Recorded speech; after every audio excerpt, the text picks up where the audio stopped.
আসসালামু আলাইকুম wrestling lovers, কি অবস্থা সবার? স্বাগত সবাইকে রেসলিং লাভার্স নেটওয়ার্কের আরো একটি ব্র্যান্ড নিউ ভিডিওতে। ডিয়ার অডিয়েন্স, এই ভিডিওতে বর্তমান সময়ে রেসলিং জগতের কিছু হট টপিক এবং ম্যাসিভ কিছু নিউজ আপডেট আপনাদের সঙ্গে শেয়ার করব। ভিডিও ভালো লাগলে ভিডিওতে লাইক দিবেন, চ্যানেলে নতুন হয়ে থাকলে চ্যানেলটি সাবস্ক্রাইব করে দিবেন। আজকের ভিডিওটা শুরু করতেছি রোমান রেইন্স এবং ব্লাড লাইনের আপডেট দিয়ে। রোমান রেইন্স এবং দ্য ব্লাড লাইনকে নিয়ে পাওয়া গেছে ভয়ঙ্কর রকমের গুড নিউজ। বিষয়টা হলো ব্লাড লাইনের ফিউচার ডিরেকশন কি হবে, রোমান রেইন্সের চ্যাম্পিয়নশিপ ডিরেকশন কি হবে।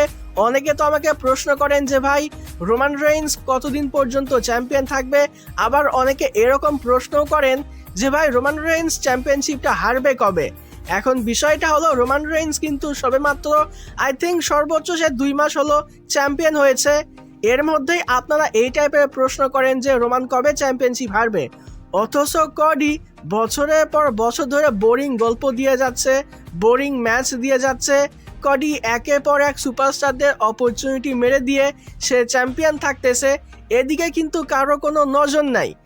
আমি যে কডিকে হেড করি বিষয়টা কিন্তু এরকম না, তবে কিছু কডি ফ্যান এমন কিছু কমেন্ট করে, এমন কিছু মন্তব্য করে যেগুলো রিপ্লাই দিতে গিয়ে আমার এমন কিছু বলতে হয় যে বিষয়গুলো আপনাদের শুনতে ভালো লাগে না এবং আপনারা মনে করেন যে আমি কডিকে হেড করি। বিষয়টা হলো যে কডি যে আমার টপ 10 ফেভারিট সুপারস্টারদের মধ্যে একজন, বিষয়টা কিন্তু এরকম না। তবে আমি যদি আমার এই ফেভারিট সুপারস্টারদের লিস্ট একটু লম্বা করি, ধরেন 10 জনের জায়গায় যদি 15 জন করি অথবা 20 জন করি, তাইলে এর মধ্যে কিন্তু ডেফিনেটলি কডির নাম থাকবে। কডি কিন্তু আমার পছন্দের একজন সুপারস্টার। তবে কিছু কডি ফ্যানদের এমন কিছু কমেন্ট থাকে, এমন কিছু মন্তব্য থাকে যেগুলা রিপ্লাই দিতে গিয়ে আমি এমনভাবে কথা বলি বা আমার কথাগুলো শুনতে মনে হয় যে আমি হয়তোবা কডিকে হেড করি। যাই হোক, আমি আর ওই দিকে না যাই। অনেকে যে প্রশ্ন করেন যে রোমান রেইন্স চ্যাম্পিয়নশিপটা হারবে কবে, আমি কিন্তু মজা করেই অনেকগুলো কমেন্টে এরকম রিপ্লাই দিয়েছি যে রোমান রেইন্স চ্যাম্পিয়নশিপ হারবে না।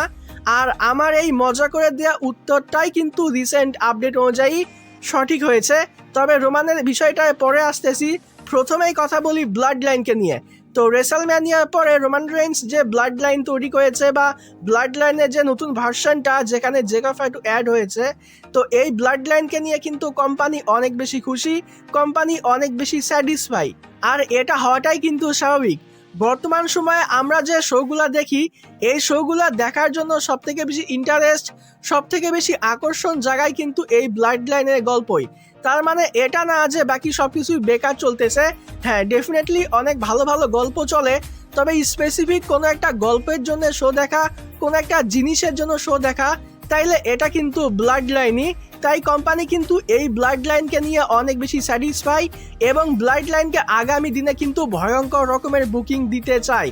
আর এই ব্লাড লাইনে জেকা ফাটুর যে অ্যাডিশনটা, জেকা ফাটুর যুক্ত হওয়া, এই বিষয়টা নিয়েও কিন্তু কোম্পানি অনেক বেশি খুশি।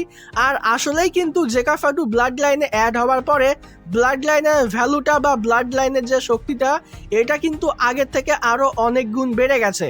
তো রিসেন্ট আপডেট অনুযায়ী বলা হচ্ছে যে কোম্পানি রোমান রেইন্স এবং ব্লাড লাইনকে নিয়ে অনেক বেশি স্যাটিসফাই, অনেক বেশি খুশি। তাই আগামী দিনে ব্লাড লাইনকে আরও ভয়ঙ্কর রকমের ডমিনেন্ট দেখানো হবে। আগামী দিনে পুরো কোম্পানিকে রোল করবে হলো এই ব্লাড লাইন। শুধু মানডে নাইট রয়ের মধ্যেই এই বিষয়টা সীমাবদ্ধ থাকবে না, বরং মানডে নাইট র পার করে স্ম্যাকডাউনে এসেও কিন্তু আমরা ব্লাড লাইনের গল্প দেখতে পাবো। বলা যায় যে ব্লাড লাইনের গল্প দিয়ে স্ম্যাকডাউনের সুদিন আবারও ফিরিয়ে আনতে চাই কোম্পানি। 2020 থেকে 2024 পর্যন্ত যেরকম পুরা কোম্পানি রোল করেছে ব্লাড লাইন, তো এই বিষয়টাই কিন্তু আমরা আবারও দেখতে পেতে যাচ্ছি। আর এই ব্লাড লাইনে থাকা অবস্থায় কিন্তু জেকা ফাটুকে একজন মনস্টার হিসেবে দেখানো হবে। এর মধ্যে সে কিন্তু চ্যাম্পিয়নও হবে। অবভিয়াসলি সে ওয়ার্ল্ডের চ্যাম্পিয়ন হবে না, তবে মিড কার্ড চ্যাম্পিয়নশিপ কিন্তু ব্লাড লাইনে থাকা অবস্থায় জেকা ফাটু পেতে পারে। এবার আসি রোমান রেইন্সের বিষয়ে। অনেকেই কিন্তু প্রশ্ন করেন যে রোমান রেইন্স কতদিন পর্যন্ত চ্যাম্পিয়ন থাকবে, রোমান রেইন্স চ্যাম্পিয়নশিপটা হারবে কবে। তো এটা নিয়েও কিন্তু আপডেট চলে এসেছে। রোমান রেইন্সের চ্যাম্পিয়নশিপ ফিউচার ডিরেকশন কি হবে, এই বিষয়টা নিয়ে কিন্তু প্রপার আপডেট আমার কাছে চলে এসেছে। যারা মনে করতেছেন যে সামারস্ল্যামে হয়তোবা রোমান রেইন্স তার চ্যাম্পিয়নশিপটা হারবে, তো এটা কিন্তু হচ্ছে না। এখন রোমান রেঞ্জের অপোনেন্ট যেই হোক না কেন, রোমান রেঞ্জ কিন্তু সামারস্লামে তার চ্যাম্পিয়নশিপটা হারতেছে না।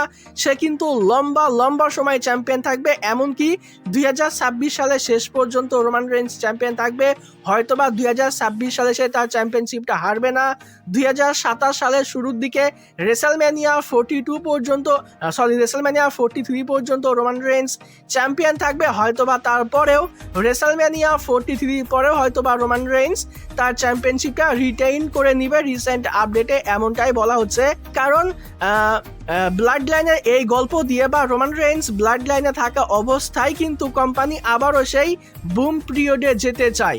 তো এটা তখনই পসিবল যখন এই ব্লাড লাইনটা লম্বা সময় চলবে, আর ব্লাড লাইন লম্বা সময় চালানোর জন্য রোমানকে অবশ্যই চ্যাম্পিয়ন থাকতে হবে।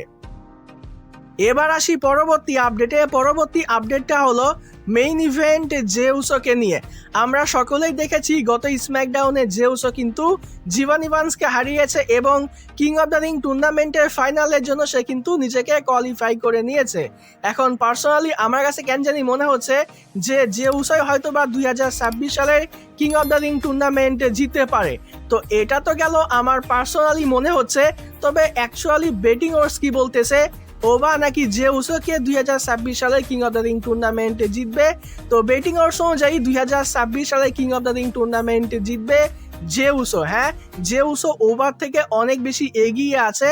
বেটিং অর্স অনুযায়ী 2026 সালে king of the ring tournament জিতবে জে উসো। তো জে উসোর বিষয়টা বাদ দিই, এবার কথা বলি ওবা ফেমিকে নিয়ে। ওবা ফেমি যদি 2026 সালের কিং অফ দ্য রিং টুর্নামেন্টে জেতে, তাহলে এটা কিভাবে হতে পারে, এমনকি সে যদি 2026 সালের king of the ring tournament এই যে ফাইনাল ম্যাচটা এটা যদি হেরে যায়, তাইলে এটা কিভাবে হতে পারে। তো এটা নিয়েও কিন্তু আমার কাছে আপডেট চলে এসেছে। তো বলা হচ্ছে যে আমরা নাইট অফ চ্যাম্পিয়ন্সের যে এবং ওভার মধ্যে যে ম্যাচ দেখতে পাবো, এই ম্যাচের এন্ডিংয়ের দিকে ব্রক লেসনার এসে ওভার ওপরে অ্যাটাক করবে, যার জন্য ওবা 2026 সালের king of the ring tournament হেরে যাবে। আর যেহেতু ব্রক লেসনার এসে ওভার ওপরে অ্যাটাক করবে, ব্রক লেসনারের জন্যই ওবা জিততে পারবে না, যার জন্য আমরা সামারস্লামে ওবা এবং ব্রক লেসনারের মধ্যে ম্যাচ দেখতে পাবো। আবার এটা কিন্তু সম্পূর্ণ অন্যটাও হতে পারে, আমরা ডিফারেন্সও দেখতে পেতে পারি। বিষয়টা এরকম হবে যে ব্রক লেসনার এসে ওভার ওপরে অ্যাটাক করবে, তবে তারপরেও কিন্তু ওবা এখান থেকে নিজেকে সার্ভাইভ করে নিবে এবং সে আসলেই 2026 সালে কিং অফ দ্য রিং টুর্নামেন্টে জিতবে। তবে ব্রক লেসনার এসে যে ওভার ওপরে অ্যাটাক করবে, এটার জন্য আমরা 2026 সালের সামারস্লামের নাইট ওয়ানে ওবা এবং ব্রক লেসনারের মধ্যে ম্যাচ দেখতে পাবো, যেখানে ফাইনালি ওবা ব্রক লেসনারকে দ্বিতীয়বারের মতো হারাবে এবং নাইট 2তে আমরা কিং ওবা ভার্সেস ওয়ার্ল্ড হেভিওয়েট চ্যাম্পিয়ন রোমানের সাথে ম্যাচ দেখতে পাবো। তবে এখানে কিন্তু ওবা রোমানকে হারাতে পারবে না। একে তো ব্লাড লাইন সাহায্য করার জন্য আছে রোমান রেঞ্জকে, তার উপরে আগের রাতেই কিন্তু সে ব্রক লেসনারের সাথে ভয়ঙ্কর একটা ম্যাচ দিবে। তো এখান থেকে সে কিন্তু 100% আর ফিট থাকতে পারবে না রোমানের ম্যাচের মধ্যে, যার জন্য এখানে শেষ পর্যন্ত ওবা কিন্তু হেরে যাবে। তো এরকম একটা বিষয় কিন্তু হতে পারে। তবে আপাতত বেটিং ওর্সে ওবার থেকে কিন্তু জে উসো অনেক বেশি এগিয়ে আছে। তো ওবা যদি জেতে বা ওবা যদি হারে, তাইলে বিষয়গুলো কীরকম ভাবে হতে পারে, তো এই বিষয়গুলো কিন্তু আমি এই আপডেটের মধ্যে একেবারে কাভার করে দিলাম। এবার আসি পরবর্তী স্টোরিতে। পরবর্তী স্টোরিটা হলো বেস্ট ইন দ্য ওয়ার্ল্ডে সিএম পাংকে নিয়ে। তো রেসেলম্যানিয়ার পরে আই থিঙ্ক শুধুমাত্র একটা শোতে আমরা ফুল টাইমার সিএম পাংকে দেখতে পেয়েছি। এরপরে লাগাতার 2টা মাস হয়ে গেল আমরা কিন্তু ফুল টাইমার সিএম পাংকে দেখতে পাচ্ছি না। সিএম পাংকের যখন রোমানের সাথে ফিউড হয়, সে কিন্তু প্রত্যেকটা সময়েই একটা বিষয়ই মেনশন করতেছিল যে সে হলো ফুল টাইমার, রোমান হলো পার্ট টাইমার। তো আমরা কিন্তু আর আমাদের সেই ফুল টাইমার সিএম পাংকে দেখতে পাচ্ছি না। এমনকি রেসেলম্যানিয়ার পরে সে কিন্তু ওই যে কডির সাথে যে একটা সেগমেন্ট হয়েছিল, সেখানেও কিন্তু সিএম পাংক বলেছিল যে আমি কোথাও যাচ্ছি না, আমি থাকতেছি, আমি এখানে থাকলেই অপরচুনিটি পাবো। তো এত ফুল টাইমার পার্ট টাইমার নিয়ে কথা বলার পরে আমরা কিন্তু আর সেই ফুল টাইমার সিএম পাঙ্ককে দেখতে পাচ্ছি না। যাই হোক, মজার বিষয়টা বাদ দিই, আসি সিরিয়াস বিষয়ে যে সিএম পাঙ্ক কবে রিটার্ন করবে, সিএম পাঙ্ককে আমরা কেন দেখতে পাচ্ছি না। তো সিএম পাঙ্ককে আমরা কেন দেখতে পাচ্ছি না, তার যে কন্ট্রাক্টের বিষয়টা, এটা নিয়েও কিন্তু আই থিঙ্ক আপনারা অনেকগুলো আপডেট পেয়েছেন, তবে সবগুলো আপডেট কিন্তু ফেক। সিএম পাঙ্কের কন্ট্রাক্ট কিন্তু এখনো পর্যন্ত কোম্পানির সাথে শেষ হয়নি, তার কন্ট্রাক্টটা কিন্তু আছে। একইভাবে এজেলির কন্ট্রাক্টটাও কিন্তু এখনো পর্যন্ত ডাব্লিউডাব্লিউই কোম্পানির সাথে আছে। আর যদি কথা বলি সিএম পাঙ্কের রিটার্ন কবে হবে, তাহলে এ মাসে কিন্তু আমরা সিএম পাঙ্কের রিটার্ন দেখতে পাবো না। পসিবলি আমরা আগামী মাসের শুরুর দিকে কিংবা মাঝামাঝি পর্যায়ে ফাইনালি সিএম পাঙ্কের রিটার্ন দেখতে পেয়ে যাব। একটা ডেট সামনে এসেছে, বলা হচ্ছে যে 6 জুলাই আমরা সিএম পাঙ্কের রিটার্ন দেখতে পেতে পারি। তো দেখা যাক, বলা হচ্ছে যে আমরা আগামী মাসের মধ্যেই কিন্তু ফাইনালি সিএম পাঙ্কের রিটার্ন দেখতে পেয়ে যাব এবং 2026 সালের সামার স্ল্যামে সিএম পাঙ্কের কিন্তু মেজর একটা রোল হবে, সে কিন্তু ম্যাসিভ একটা অপরচুনিটি পাবে, হয়তোবা সে বড় কোনো ম্যাচ পাবে। স্পেসিফিক ভাবে বলা হয়নি যে তার অপোনেন্ট কি হবে, সে কোন ম্যাচের মধ্যে কম্পিট করবে, শুধুমাত্র এটুক বলা হচ্ছে যে কোম্পানি সিএম পাঙ্কের জন্য সামার স্ল্যামে একটা বড় সড়ো অপরচুনিটি অপেক্ষা করে রেখেছে, মানে সিএম পাঙ্ক একটা বড় সড়ো অপরচুনিটি পাবে 2026 সালের সামার স্ল্যামে। এবার কথা বলি the viper, the legend killer Randy Orton এবং জে উসোকে নিয়ে। আমরা সকলেই দেখেছি, একটু আগেই বললাম যে জে উসো কিন্তু কিং অফ দ্য রিং টুর্নামেন্টের ফাইনালের জন্য নিজেকে কোয়ালিফাই করে নিয়েছে এবং বেটিং অর্স অনুযায়ী সে কিন্তু 2026 সালে king of the ring tournament জিততেছে। তবে আমি যদি এটা বলি যে Jey Uso king of the ring টুর্নামেন্টের ফাইনালের জন্য কম্পিটই করবে না, সে এই ম্যাচের মধ্যেই থাকবে না। আচ্ছা, বিষয়টা বুঝিয়ে বলতেছি। রিসেন্টলি একটা রুমার্স বা একটা ফ্যান থিওরি আমার কাছে চলে এসেছে, যেখানে এরকম করে বলা হচ্ছে যে নাইট অফ চ্যাম্পিয়ন্সের শুরুর দিকে আমাদেরকে দেখানো হবে যে কেউ একজন এসে জেউসোর ওপরে অ্যাটাক করেছে, যার জন্য জেউসো এই যে কিং অফ দ্য রিং টুর্নামেন্টের এই ফাইনাল ম্যাচের মধ্যে সে কম্পিট করতে পারবে না। একজন সুপারস্টার এসে জেউসোকে রিপ্লেস করবে, আর এই সুপারস্টার অন্য কেউ হবে না, এটা হবে the viper, the legend killer Randy Orton. এবং র্যান্ডি অর্টন ওবাকে হারাবে, অবভিয়াসলি ব্রক লেসনারের ইনভলভমেন্ট থাকবে। আর র্যান্ডি অর্টন হবে 2026 সালে কিং অফ দ্য রিং টুর্নামেন্টের উইনার। সে কডিকে চ্যালেঞ্জ করবে আনডিসপিউটেড চ্যাম্পিয়নশিপের জন্য। সামার স্ল্যামে কডিকে হারাবে র্যান্ডি অর্টন এবং সে হবে নতুন আনডিসপিউটেড চ্যাম্পিয়ন। এতে করে কডি এবং র্যান্ডি অর্টনের মধ্যে যে আনফিনিশ বিজনেস, যে গল্পটা এখনো পর্যন্ত প্রপারলি এন্ড হয়নি, তো এটা কিন্তু প্রপারলি এন্ড হয়ে যাবে এবং র্যান্ডি অর্টন যে 15 টাইম চ্যাম্পিয়ন হতে চাই, এটাও কিন্তু র্যান্ডি অর্টন হয়ে যাবে। তবে এই যে জেউসোর উপরে যে অ্যাটাক করেছে, যার জন্য জেউসো মূলত কিং অফ দ্য রিং টুর্নামেন্টের ম্যাচের মধ্যে থাকতে পারেনি, মানে ফাইনালসে থাকতে পারেনি। তো পরবর্তী সময় গিয়ে রিভিলস হবে যে এই অ্যাটাকটা করেছে র্যান্ডি অর্টন, যার জন্য কি হবে যে রোমান রেইন্স র্যান্ডি অর্টনের পেছনে পড়ে যাবে এবং ক্রাউন জুয়েলে আমরা undisputed champion Randy Orton versus world heavyweight champion রোমানের মধ্যে ম্যাচ দেখতে পাবো ক্রাউন জুয়েল চ্যাম্পিয়নশিপের জন্য, যেখানে রোমান র্যান্ডি অর্টনকে হারাবে এবং সে হবে 2026 সালের ক্রাউন জুয়েল চ্যাম্পিয়ন। তো এটা কিন্তু ভাই অসাধারণ একটা জিনিস। যদি এমনটা হয় তাহলে কিন্তু পার্সোনালি আমি অনেক বেশি হ্যাপি হব। আমি পার্সোনালি এই বিষয়টা দেখতে চাই। অবভিয়াসলি একটা জিনিসের সব দিকই পারফেক্ট হয় না, এটা হলে অনেক সমস্যা হবে। অনেকে স্যামি জেনের কথা বলবেন, গান্থারের কথা বলবেন যে এদের মধ্যে কি হলো, সিএম পাঙ্কের বিষয়টা এটার মধ্যে আসতে পারে, তো অনেক সমস্যাও হবে। তবে এত সমস্যার ভিড়ে যে আমি যেই বিষয়টার কথা বললাম, এটা কিন্তু সব থেকে ভালো হবে, তাই পার্সোনালি আমি এটা দেখতে চাই। এবার আসি পরবর্তী আপডেটটা হলো চ্যাট গেবলকে নিয়ে। তো কোম্পানি কিন্তু চ্যাট গেবলকে ভালো বুকিং দিতে চায়। অলমোস্ট 1 বছর পরে চ্যাট গেবল কিন্তু চ্যাট গেবল হিসেবে ফিরে এসেছে। ফ্যান্সরাও কিন্তু চ্যাট গেবলকে মোটামুটি ভালোই সাপোর্ট করতেছে এবং কোম্পানিও কিন্তু চ্যাট গেবলকে ভালো পুশ দিতে চায়। বলা হচ্ছে যে সামারস্ল্যাম অ্যারাউন্ড চ্যাট গেবলের জন্য কিন্তু কোম্পানি ম্যাসিভ কিছু একটা প্ল্যানিং করতেছে। বলা যায় যে এখন থেকে চ্যাট গেবল কিন্তু ভালো একটা বুকিং পেতে শুরু করবে। তো এটা কিন্তু আসলেই চ্যাট গেবলের জন্য একটা গুড নিউজ। এবার আসি ড্রু ম্যাকইন্টায়ারের বিষয়টা নিয়ে। তো ড্রু ম্যাকইন্টায়ারের রিটার্নের বিষয়টা নিয়েও কিন্তু একটা স্যাড নিউজ আছে। আমরা অনেকেই কিন্তু এক্সপেক্ট করতেছিলাম যে সামারস্ল্যামের আগেই ম্যাকেন্টায়ার রিটার্ন করবে, সামারস্ল্যামে ম্যাকেন্টায়ার অ্যারাউন্ড আমরা বড় সড়ো একটা ম্যাচ দেখতে পাবো। তবে রিসেন্ট আপডেটে বলা হচ্ছে যে ড্রু ম্যাকেন্টায়ার হলিউডের কাছ থেকে আরও একটা ম্যাসিভ মুভির অফার পেয়েছে, যার জন্য সে কিন্তু আরও একটা মুভি শুটিংয়ের জন্য ব্যস্ত থাকবে, যার জন্য সামারস্ল্যামের আগে আমরা কিন্তু আর ম্যাকেন্টায়ারের রিটার্ন দেখতে পাবো না। ম্যাকেন্টায়ারের রিটার্নটা কিন্তু সামারস্ল্যামের পরেই হবে। তো এটাও কিন্তু একটা স্যাড নিউজই বলা যায় যে ম্যাকেন্টায়ারকে আমরা দেখতে পাইতেছি না। তবে ম্যাকেন্টায়ারের ক্যারিয়ারের জন্য কিন্তু ডেফিনেটলি এটা একটা ভালো বিষয়। এই স্যাড নিউজটা শুধুমাত্র ম্যাকেন্টায়ারের ফ্যান্সদের জন্য। এবার কথা বলি আজকের ভিডিওর সর্বশেষ আপডেট নিয়ে।